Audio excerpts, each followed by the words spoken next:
जिस तरीके से अभी तक की बात सामने आ रही है विदेशी कनेक्शन की, पाकिस्तान बांग्लादेश कनेक्शन की, क्या यह भी संभव है कि साजिश वहीं पर रची गई हो और फहीम एक मोहरे की तरह यहां पर ऑपरेट कर रहा हो?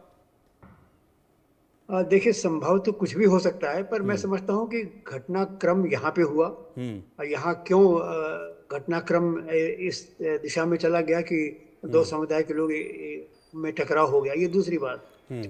पर मैं अभी तक मेरी समझ से तो घटनाक्रम के कारण तो स्थानीय हैं। और हम्म। विदेशी ताकतें इसमें जब देखती हैं कि कोई ऐसी स्थिति बन रही है जहां टकराव की स्थिति हो रही, तो फिर उसमें वो थोड़ा सा और पेट्रोल डालते हैं ताकि आग और तेजी से बढ़ के हम्म। दोनों समुदायों में टकराव हो, हम्म। हिंदुस्तान में अस्थिरता का वातावरण हो, हम्म। भारत में दंगों की सूचना दुनिया भर में फैलाई जाए, हम्म। इत्यादि इत्यादि।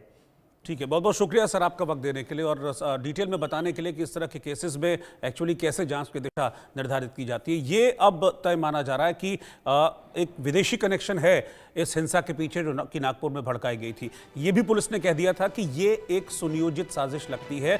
महाराष्ट्र सरकार भी इसको मान रही है कि ये ऐसा नहीं है कि पल भर में हो गया खेल है, इसके पीछे कुछ दिमाग हैं, कुछ माइंड्स हैं जिन्होंने इस शैतानी साजिश को तैयार किया और फिर नागपुर को कर दिया गया। क्या क्या साजिश हो सकती है, क्या क्या वजह हो सकती है, क्या क्या एंगल्स निकलकर सामने आ रहे हैं और जांच किस तरीके से आगे बढ़ रही है, साइबर सेल की डीसीपी लोहित मतानी से हमारे संवाददाता दीपक विश्वकर्मा ने खास बातचीत की। पूरी डिटेल वो बता रहे हैं इसके बारे में।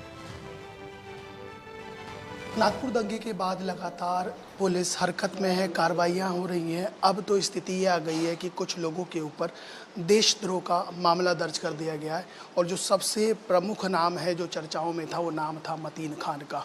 हमारे साथ डीसीपी साइबर हैं, उनसे समझ लेते हैं। सर, मतीन खान का नाम आ रहा है, बाकी लोगों के ऊपर भी दर्ज की गई है एफआईआर, क्या है कुछ पूरा मामला? तो इसमें 4 एफआईआर दाखिल की गई हैं। पहली जो एफआईआर है 27/25, उसमें जो कलम लगाए गए हैं 192, 196, 353 1 ब, 353 1 का, 353 2 BNS 67 IT एक्ट और फ़हीम खान के ऊपर जो लगाया गया है वो 152 BNS भी लगाया गया है। इसके अंतर्गत इन्होंने जो प्रोटेस्ट हुआ था, प्रोटेस्ट के वीडियो इन्होंने डॉक्टर करके लोगों में स्प्रेड किए अपने सोशल मीडिया प्लेटफॉर्म से। साथ में ऐसे मैसेजेस दिए जिसकी वजह से लोगों को दो समुदायों के बीच में दंगा होने के लिए प्रेरणा दी गई। उसके बाद जब इस प्रकार के दंगे हुए तो उन्होंने और उसको स्प्रेड किया रियल टाइम में, जिसकी वजह से और लोगों में और जगह जगह पर दंगा होने के लिए प्रेरणा उन्होंने दी। उसके बाद उन्होंने अलग अलग प्रकार के कमेंट्स किए जिसके अंतर्गत उन्होंने दंगे को सही बताया और दंगा करने के लिए प्रेरणा दी। और जो आखिरी में उन्होंने जो दंगे हुए उन वीडियोस को और जो खास करके पुलिस के खिलाफ में जो ये वायलेंस हुआ उसको उन्होंने प्रमोट किया। और इस वक्त मेरे साथ 3 और खास मेहमान जुड़ रहे हैं। मेरे साथ चाइना एनसी हैं जो कि शिवसेना की नेता हैं, मेरे साथ हिमांशु भट्ट जी हैं सीनियर जर्नलिस्ट, और मेरे साथ संजय साहे जी हैं फॉर्मर आईपीएस। आप तीनों को बहुत बहुत स्वागत है। शाइना जी, अगर ये जांच सही दिशा में जा रही है तो बड़ा चिंताजनक है क्योंकि नागपुर हिंसा में विदेशी कनेक्शन सामने आ रहा है और विदेशी भी ऐसा नहीं, वो जो सबसे खतरनाक है भारत के लिहाज से। पाकिस्तान तो हमेशा से रहा है और बांग्लादेश हाल के दिनों में हो गया है। जी हाँ, बिल्कुल सही बोल रहे हैं क्योंकि सर्वप्रथम तो मैं ये कहूँगी कि हमारी महाराष्ट्र की भूमि रही है हमेशा अमन, शांति, सुख, शांति। और नागपुर की बात करें तो संस्कृति, सभ्यता हमेशा बरकरार रहा है। जब फ़हीम खान जैसे लोग आते हैं, अफवाहें फैलाते हैं, इस अमन शांति के साथ खिलवाड़ करते हैं, तो बहुत दुख होता है एक नागरिक के नाते। लेकिन मैं ज़रूर कहूँगी कि दाद देना चाहिए नागपुर पुलिस को कि उन्होंने इस केस में 6 एफआईआर दर्ज किए हैं, उन्होंने इस केस को सॉल्व किया है। और आदरणीय देवेंद्र फडणवीस जी हों या एकनाथ जी शिंदे हो, सभी ने एक प्रतिक्रिया दी है कि जनता को एकजुट रहना चाहिए क्योंकि यही महाराष्ट्र की विशेषता रही है। अभी आप पूरे केस को देखें तो बहुत सारे लोगों ने भड़कावे बयान भी दिए हैं, उसमें न जाते हुए कि कैसे अबू आजमी ने क्या क्या चीजें बोली हैं औरंगजेब को लेके। और महाराष्ट्र में एक चीज स्पष्ट है कि 1751 में जब मराठास आए वापस, तब त्र्यंबकेश्वर मंदिर जो औरंगजेब ने तोड़ा था, एक मस्जिद बनाया था, फिर मराठास आए और उन्होंने रीबिल्ड किया।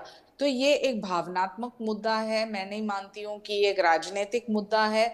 लेकिन जो लोग ऐसे अफवाहें फैलाते हैं ताकि अमन शांति न बने, उनके प्रति कार्रवाई होनी चाहिए। और मैं अभिनंदन देना चाहती हूँ हमारे नागपुर पुलिस को और महाराष्ट्र के पुलिस को, मुख्यमंत्री, उप मुख्यमंत्री को, क्योंकि अमन शांति जब बनाना इतना कठिन हो सकता है जब लोग अफवाहें फैलाते हैं।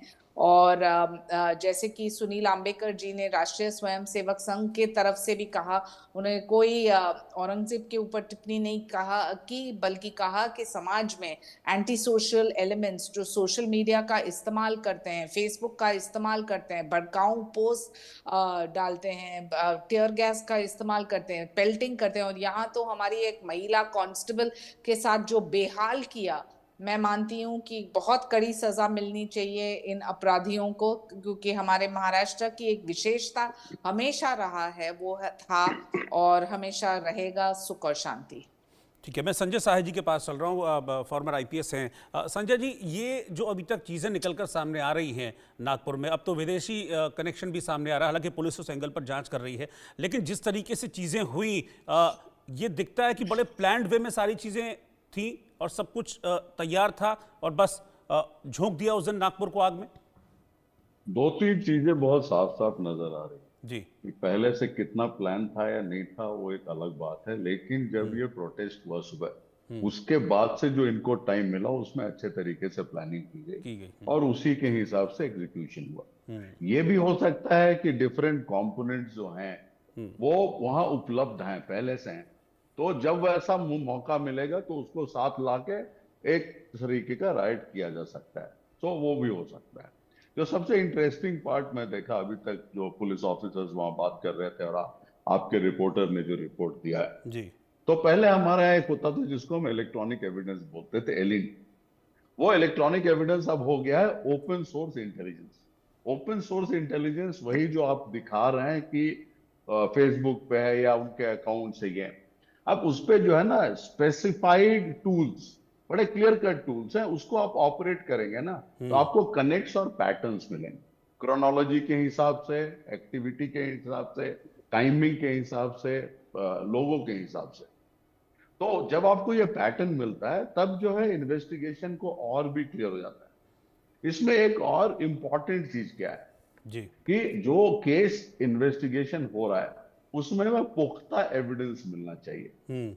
और जैसे प्रकाश सिंह जी बोल रहे थे, उससे आगे बढ़ के टेक्निकल एविडेंस सबसे इंपॉर्टेंट हो गया है, क्योंकि टेक्निकल एविडेंस एक है कि वो झूठ नहीं बोलता है और वो नॉर्मल स्कीम ऑफ थिंग्स में वो क्रिएट होता है, उसको अलग से क्रिएट नहीं किया जाता।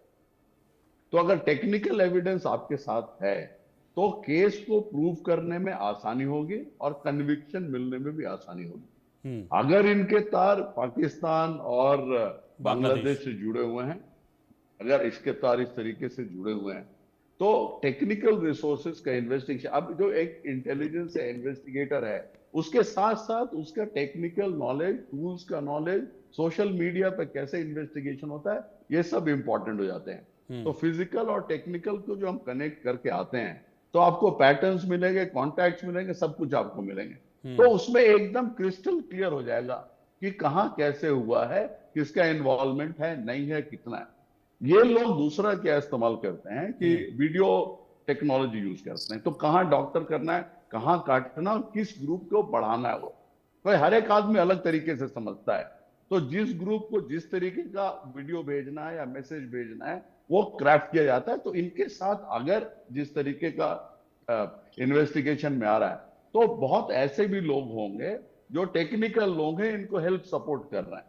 और बहुत बार आप देखेंगे कोई भी मेजर क्राइम में आजकल टेक्निकल रिसोर्सेज, इंजीनियर्स, इस तरीके के लोग भी वो बैक एंड में इन्वॉल्व रहते हैं। तो मेरा मानना है कि इसको क्लियर कट इन्वेस्टिगेशन के लेवल पे लाने के लिए, पुख्ता करने के लिए टेक्निकल इन्वेस्टिगेशन जो कि शुरू हो गए, जो साइबर क्राइम केस भी बता रहे थे, उसको आगे ले जाना है, पूरे कॉन्टैक्ट्स और पैटर्न्स को बना के। अगर कुछ फॉरेन सपोर्ट चाहिए, पहले तो फेडरल एजेंसीज का सपोर्ट चाहिए होगा। अभी तक का जितना भी काम हुआ है उसके हिसाब से मेरा मानना है कि ये जो है सो एनआईए को जाना चाहिए।